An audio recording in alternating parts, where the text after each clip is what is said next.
കുഞ്ഞിച്ചോ മിനസാൻ welcome back to another video. ഞാൻ നിങ്ങളുടെ സ്വന്തം എക്സ്ട്രാ കോമിക്സോ. നമ്മൾ നോക്കാൻ പോകുന്നത് ലോർഡ് ഓഫ് ദി മിസ്റ്ററീസ് എന്ന സീരീസിൻ്റെ എപ്പിസോഡ് 4ൻ്റെ എക്സ്പ്ലനേഷനാണ്. പിന്നൊരു കാര്യം, ഇത് വീക്ക്ലി എപ്പിസോഡ് ആയതുകൊണ്ട് തന്നെ വീക്ക്ലി മാത്രമേ നമുക്കിതിൻ്റെ എപ്പിസോഡ്സ് റിലീസ് ചെയ്യാൻ സാധിക്കത്തുള്ളൂ. അതുമാത്രമല്ല, എപ്പിസോഡ് 4 കണ്ടതിന് ശേഷം മാത്രമേ നമ്മുടെ ഈ ഒരു വീഡിയോ കാണാനും പാടുള്ളൂ. അതേപോലെ തന്നെ വീഡിയോ പൂർണ്ണമായിട്ടും കണ്ടതിന് ശേഷം ഇഷ്ടപ്പെട്ടു കഴിഞ്ഞാൽ ലൈക്ക് ചെയ്യാനും നിങ്ങളുടെ ഫ്രണ്ട്സിന് ഒന്ന് ഷെയർ ചെയ്ത് കൊടുത്തിട്ട് ഈ പേജ് ഇപ്പം തന്നെ ഒന്ന് സബ്സ്ക്രൈബ് ചെയ്ത് വെക്കാനും മറക്കണ്ട. അങ്ങനെ എപ്പിസോഡ് തുടങ്ങാൻ നേരത്ത് മിസ്റ്റീരിയസ് ഉള്ള ഒരാളെ നമുക്ക് കാണാൻ സാധിക്കുന്നുണ്ട്. അവനോട് ആരൊരാൾ പറയുന്നുണ്ട്, നിന്റെ ആത്മാവിനെ പിച്ച് കീറാൻ പോകുന്നതാണ് ഞാൻ നിനക്ക് അവസാനമായി നൽകാൻ പോകുന്ന മേഴ്സി. ഹോണറോർക്കിൾ, ഞാൻ പറയുന്നത് ഒന്ന് കേൾക്കൂ. ആൻറ്റിഗസ് ഫാമിലിയുടെ ആ ഒരു നോട്ട്ബുക്ക് ഞങ്ങളുടെ വളരെ നോർമലുള്ള ഒരു പുസ്തകം പോലെയാണ് ഇരുന്നത്. അതുകൊണ്ട് തന്നെ അതിനെപ്പറ്റി പഠിക്കാനായിട്ട് ഞങ്ങൾ കുറച്ച് ഇരകളെ കണ്ടുപിടിച്ചതാണ്. അല്ലാതെ ഞങ്ങൾ ഒരിക്കലും ഓർക്കിളിനെ ബിട്രൈ ചെയ്തിട്ടില്ല. എന്നിട്ട് എന്ത് സംഭവിച്ചു? ആൻറ്റിഗസ് ഫാമിലിയുടെ നോട്ട്ബുക്ക് ഇപ്പോൾ നൈറ്റ് ഹോക്സിൻ്റെ കയ്യിലാണ് ഇരിക്കുന്നത്. അത് മാത്രമല്ല, നീ കണ്ടുപിടിച്ച ആ ഇരകൾ മരിച്ചില്ലേ?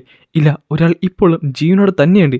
ഈ ടൈമിൽ അവൻ്റെ കൈ അവൻ തന്നെ അമർത്തി കടിക്കുന്നുണ്ടായിരുന്നു. അവൻ്റെ ബോഡി ആരോ കൺട്രോൾ ചെയ്യുന്ന പോലെ തന്നെ. എനിക്ക് ഒരു ചാൻസും കൊടുത്താൽ ഇത്തവണ ഞാൻ ഉറപ്പായിട്ടും ആ ബുക്ക് തിരിച്ച് കൊണ്ടുവന്നിരിക്കും. എങ്കിൽ ഇത് നിൻ്റെ അവസാനത്തെ ചാൻസ് ആയിരിക്കും, അവസാനത്തത്. പിന്നെ കാണിക്കുന്നത് നമ്മുടെ ക്ലെന്നെയാണ്. പുള്ളിക്കാരൻ്റെ ഓൾഡ് മാൻ നെല്ലിനെ കാണാൻ വേണ്ടി പോയിട്ടുണ്ട്. പുള്ളിക്കാരൻ പറയുന്നുണ്ട്, ക്ലെൻ വാ, ഞാൻ നിന്നെ റിച്വലൈസിങ് മാജിക് കാണിച്ചു തരാം. എന്നിട്ട് പുള്ളിക്കാരൻ പറയുന്നുണ്ട്, ആവശ്യമായ സാമഗ്രികൾ നീ ആദ്യം എടുത്തു വെച്ച് കഴിഞ്ഞാൽ ഒരു ലോ റാങ്കിങ് ബിയോണ്ടേഴ്സിന് വരെ ഈ ഒരു മാജിക് യൂസ് ചെയ്യാവുന്നതാണ്. ഞാൻ എന്തായാലും ആദ്യം ഡെമോൺസ്ട്രേറ്റ് ചെയ്ത് കാണിച്ചു തരാം. എന്നിട്ട് പുള്ളിക്കാരൻ ആദ്യം ഒരു ബാരിയർ എൻ്റെ ക്രിയേറ്റ് ചെയ്യും. ക്ലെൻ, ഒരു റിച്വലൈസിങ് മാജിക്കിൻ്റെ ഏറ്റവും വലിയ ടാബു എന്ന് പറയുന്നത് അൺനോനായിട്ട് നമ്മൾ കമ്മ്യൂണിക്കേറ്റ് ചെയ്യാൻ നോക്കുന്നതാണ്. അങ്ങനെ ചെയ്തു കഴിഞ്ഞാൽ നീ മരണത്തിലേക്കായിരിക്കും കാലെടുത്ത് വെക്കുന്നത്. എന്നിട്ട് പുള്ളി മന്ത്രം ജപിക്കാൻ തുടങ്ങും. മന്ത്രത്തിൻ്റെ അവസാനം പുള്ളി ഇങ്ങനെയാണ് പറയുന്നത്, എൻ്റെ കടൻ വീട്ടാൻ എനിക്ക് 30 പൗണ്ട് ആവശ്യമുണ്ട്, അത് നിങ്ങൾ തരണം. ഇതിലേക്കാണ് ക്ലെൻ ആലോചിക്കുന്നുണ്ട്, അല്ല ഇദ്ദേഹം എന്താണ് ഇങ്ങനെ പറയുന്നത്, കടം വീട്ടാൻ 30 പൗണ്ടോ? എന്നിട്ട് അവനെ വിളിച്ചുകൊണ്ട് നമ്മുടെ ഓൾഡ് മാനായിട്ട് പുറത്തേക്ക് നടക്കുന്നുണ്ട്. കൃത്യമായി പറഞ്ഞാൽ ആ ഒരു കടം വീട്ടാൻ വേണ്ടി നടക്കുന്ന വഴിയാണ് അവർക്ക് ഒരു പേഴ്സ് കളഞ്ഞു കിട്ടുന്നത്. അതിൻ്റെ അകത്തോടെ കുറച്ചധികം പൈസ ഉണ്ടായിരുന്നു. ഈ സമയത്താണ് ക്ലെൻ ആലോചിക്കുന്നത്, അല്ല ഇതെല്ലാം ഒരു കോയിൻസിഡൻസ് ആയിക്കൂടെ, അല്ലെങ്കിലും ഇത് മന്ത്രം കൊണ്ടാണെന്ന് ആര് കണ്ടു?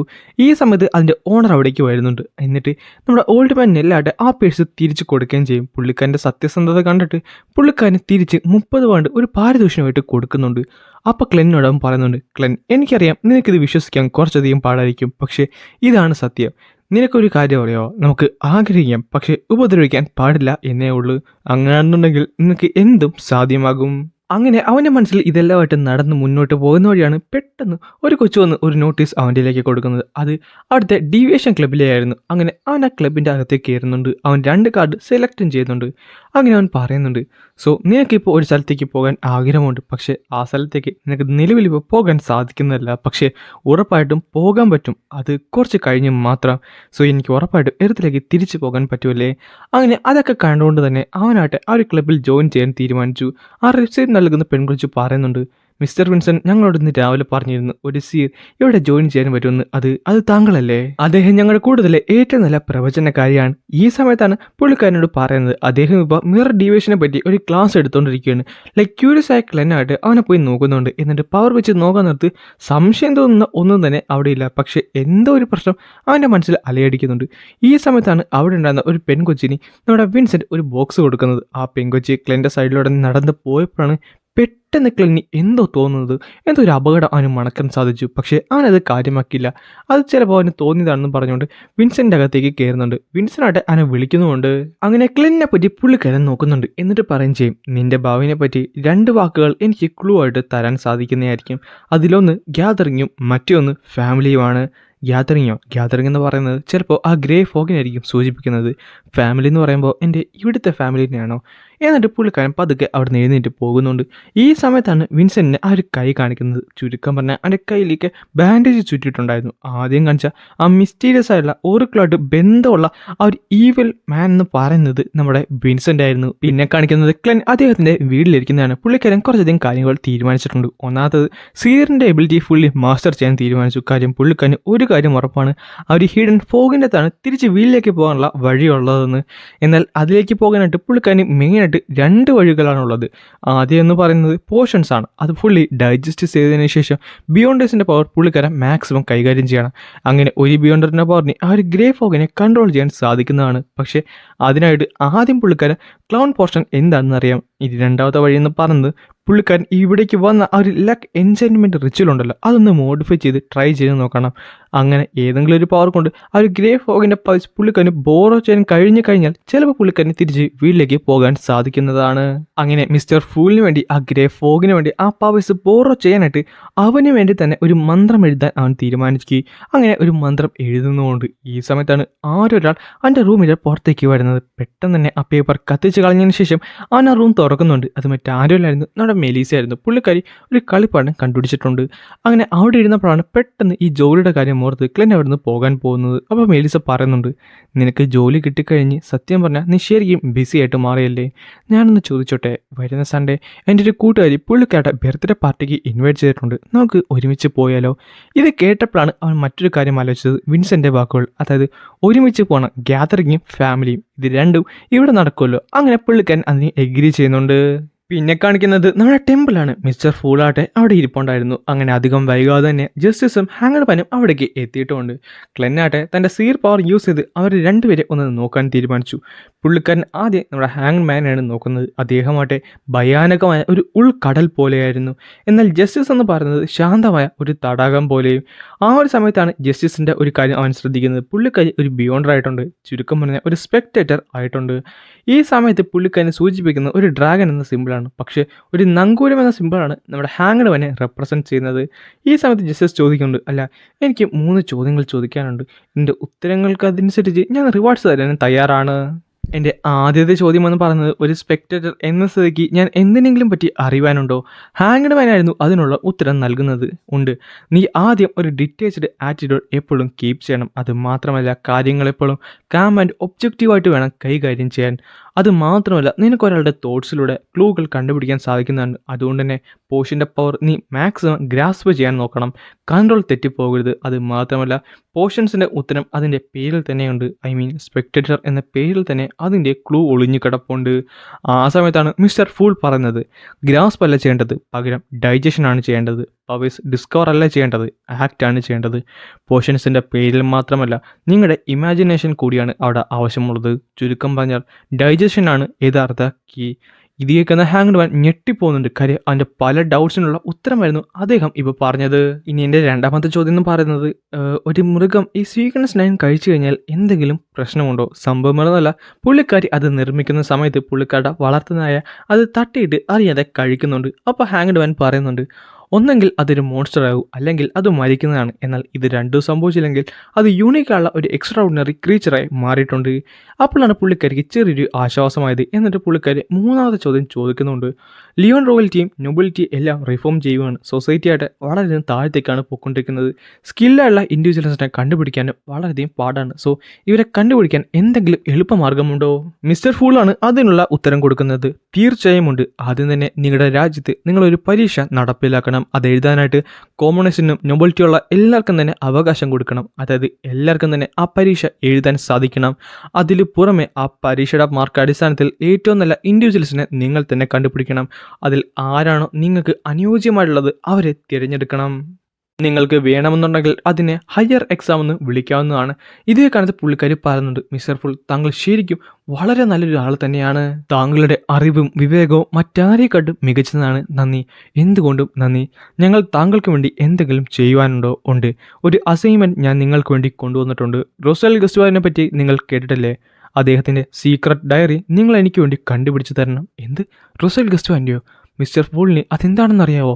അത് മാത്രമല്ല അദ്ദേഹത്തിന് അത് വായിക്കാൻ കഴിയുമോ? അല്ല മറ്റെന്തെങ്കിലും ചെയ്യാറുണ്ടോ? അത് ഒരു കാര്യം കൂടെ ഉണ്ട്. ഈ വരുന്ന സൺഡേ നിങ്ങൾ ഫ്രീ ആയിട്ടിരിക്കുന്ന സമയത്ത് നിങ്ങളൊരു റിച്വലൈസിങ് മാജിക് യൂസ് ചെയ്യണം.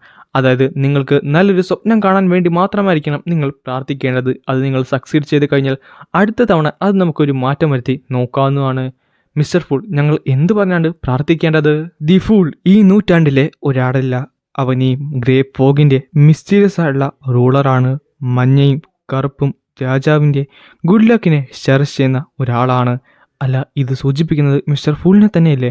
അതിനർത്ഥം 7 ഓർത്തഡോക്സ് ഗോഡിന് ഈക്വൽ ആണെന്നാണോ?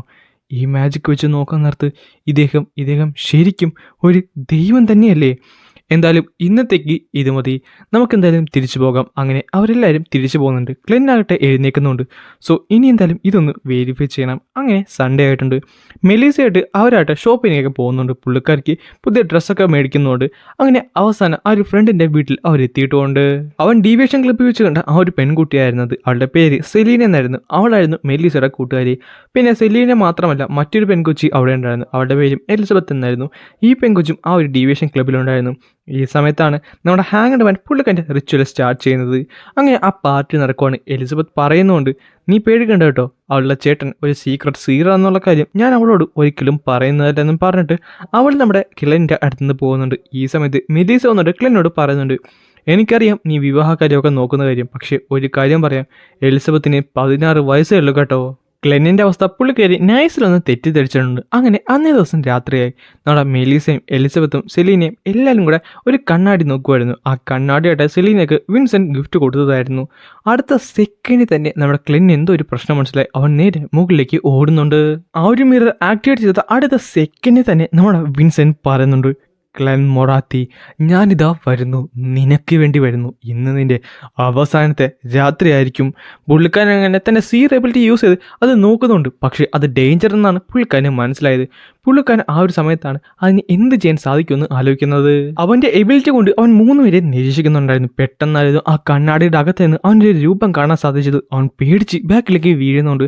ഇത് കണ്ട സെലീനയായിട്ട് അനങ്ങാതെ ഇരിക്കുന്നുണ്ട്. കോപ്പ്, ഇനി ക്യാപ്റ്റനെ വിളിക്കാനുള്ള സമയമില്ല, എനിക്ക് എങ്ങനെ പോയാലും അവരെ 3 പേരെ രക്ഷിച്ചേ പറ്റത്തുള്ളൂ. പക്ഷേ ഞാൻ എന്ത് ചെയ്യും?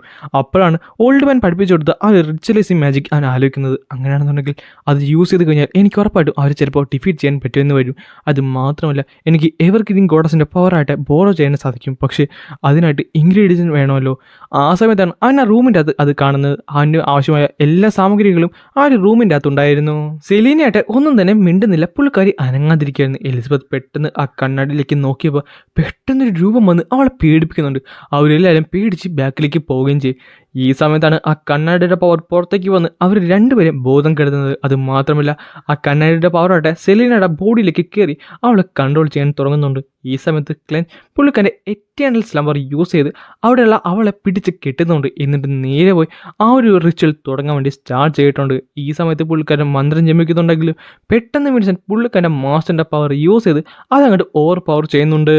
സെലീനയുടെ മേത്തുള്ള ആ ഒരു മോൺസ്റ്റർ നമ്മുടെ ക്ലെൻ്റെ പവറിനെ ഓവർ പവർ ചെയ്തുകൊണ്ട് ഉയർത്തി എഴുന്നേക്കുന്നുണ്ട്. ഈ സമയത്താട്ടെ ക്ലെന്നെ പുള്ളിക്കാരി പെട്ടെന്ന് അറ്റാക്ക് ചെയ്ത് ദൂരത്തേക്ക് ഇടുന്നുണ്ട്. പുള്ളിക്കാരനായിട്ട് ഒന്നും അനങ്ങാൻ സാധിക്കുന്നില്ല. ആ സമയത്ത് ഓൾറെഡി തൻ്റെ മുടി കൊണ്ട് അവനെ അറ്റാക്ക് ചെയ്ത് കഴിഞ്ഞിരുന്നു.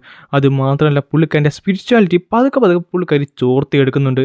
ക്ലെൻ മൊറാട്ടി, നീ എൻ്റെ ഒരു ബലിയായിരുന്നു. ആ ബലിയായിരുന്നത് നീ അവിടുന്ന് രക്ഷപ്പെട്ടു. നീ ഇന്നൊരു ബിയോണ്ടറായി മാറിയിരിക്കുന്നത് അതൊരിക്കലും സാധ്യമല്ല. ആൻറ്റിക്യൂസ് ഫാമിലിയുടെ നോട്ട് ബുക്കിനെ പറ്റി നിനക്ക് എന്താണ് മനസ്സിലായത്? അത് ഞങ്ങളോട് മര്യാദ പറയാൻ നോക്ക്. അത് പറഞ്ഞില്ലെങ്കിൽ ഈ 2 കുരുന്നുകൾ നിൻ്റെ കൺമുമ്പിൽ വെച്ച് ഇവിടെ നിന്ന് കണ്ട് മരിക്കുന്നതായിരിക്കും. അല്ലാതെ നിനക്കിവിടെ ഒന്നും തന്നെ ചെയ്യാൻ സാധിക്കുന്നതല്ല. ക്ലെന്നാട്ടെ നന്നായിട്ട് സ്ട്രഗിൾ ചെയ്യുന്നുണ്ട്. അവന് എന്ത് ചെയ്യണമെന്ന് മേലായിരുന്നു. പെട്ടെന്ന് പുള്ളിക്കാരൻ മെലീസ എന്ന് വിളിച്ചുകൊണ്ട് തൻ്റെ കണ്ണുകൾ അടയാൻ തുടങ്ങി. ക്ലെന്നിൻ്റെ ബോധം നഷ്ടപ്പെടാൻ തുടങ്ങി. ദി ഫൂൾ ഈ നൂറ്റാണ്ടിലെ ഒരാളല്ല, ഗ്രേ ഫോഗിൻ്റെ മിസ്റ്റീരിയസ് ആയുള്ള റൂളറാണ്. ആ ഒരു മന്ത്രം ജപിക്കാൻ തുടങ്ങി. അടുത്ത സെക്കൻഡ് തന്നെ ക്ലെന്നെ തൻ്റെ പവേഴ്സ് തിരിച്ചു കിട്ടുന്നുണ്ട്. അവൻ്റെ കയ്യിലാട്ടെ ആ ഒരു സിമ്പൽ വരുന്നുണ്ട്. അവൻ ആ പവേഴ്സ് തിരിച്ചു കിട്ടിയ ആ സമയത്ത് തന്നെ തിരിച്ച് ആ മോൺസ്റ്ററിനെ അറ്റാക്ക് ചെയ്യുന്നുണ്ട്. ആ ഒരു മന്ത്രം മുഴുവൻ ആ റൂമിൽ നിലനിൽക്കാൻ തുടങ്ങി. ആ ഒരു മോൺസ്റ്ററിന് അവിടെ നിൽക്കാൻ പാടായി മാറി. ഈ സമയത്ത് വിൻസെൻ്റായിട്ട് തൻ്റെ കൈ തന്നെ മുറിച്ച് അത് സാക്രിഫൈസ് ചെയ്തുകൊണ്ട് ആ ഒരു മോൺസ്റ്ററിൻ്റെ പവർ വീണ്ടും വർദ്ധിപ്പിക്കുന്നുണ്ട്. എന്നാൽ ആ ഗ്യാപ്പ് കിട്ടിയപ്പോൾ തന്നെ നമ്മുടെ ക്ലെന്നായിട്ട് വീണ്ടും ആ ഒരു റിച്വലൈസിങ് മാജിക് തുടങ്ങിയിട്ടുണ്ടായിരുന്നു. പുള്ളിക്കാരൻ പറയുന്നുണ്ട്, ഞാൻ ഇരുട്ടിനെ വഴങ്ങുന്നു, ഇരുട്ടിൻ്റെ ദൈവത്തിനെ വഴങ്ങുന്നു. സെലീന വുഡ് എന്ന പെൺകുട്ടിയുടെ ശരീരത്തുള്ള ഈ മോൺസ്റ്ററിനെ താങ്കൾ കൊല്ലേണ്ടതാണ്. അവളെ ഈ വേദനയിൽ നിന്ന് താങ്കൾ മോചിപ്പിക്കേണ്ടതാണ്. അടുത്ത സെക്കൻഡ് തന്നെ അവിടെ ഉണ്ടായിരുന്ന ഒരു ഗ്ലാസ് മുകളിലേക്ക് പൊങ്ങിയിട്ടുണ്ട്.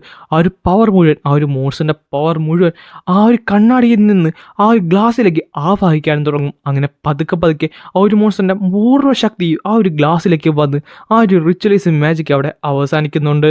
കണ്ണാടി പതുക്കെ അവളുടെ കയ്യിൽ നിന്ന് താഴത്തേക്ക് വീണപ്പോൾ തന്നെ ക്ലെന്നായിട്ട് അത് വെടിവെച്ച് പൊട്ടിക്കുന്നുണ്ട്. എന്നിട്ട് മെലീസയുടെ അടുത്തേക്ക് ഓടിച്ചെന്ന് മെലീസനെ എടുത്തിട്ട് പറയുന്നുണ്ട്, എന്നോട് ക്ഷമിക്കും മെലീസ, ഞാൻ കാരണം ഇന്ന് നീയും അപകടത്തിലായിരിക്കുന്നു, ഞാൻ കാരണം ഇവരെല്ലാവരും അപകടത്തിലായിരിക്കുന്നു, എന്നോട് ക്ഷമിക്കൂ.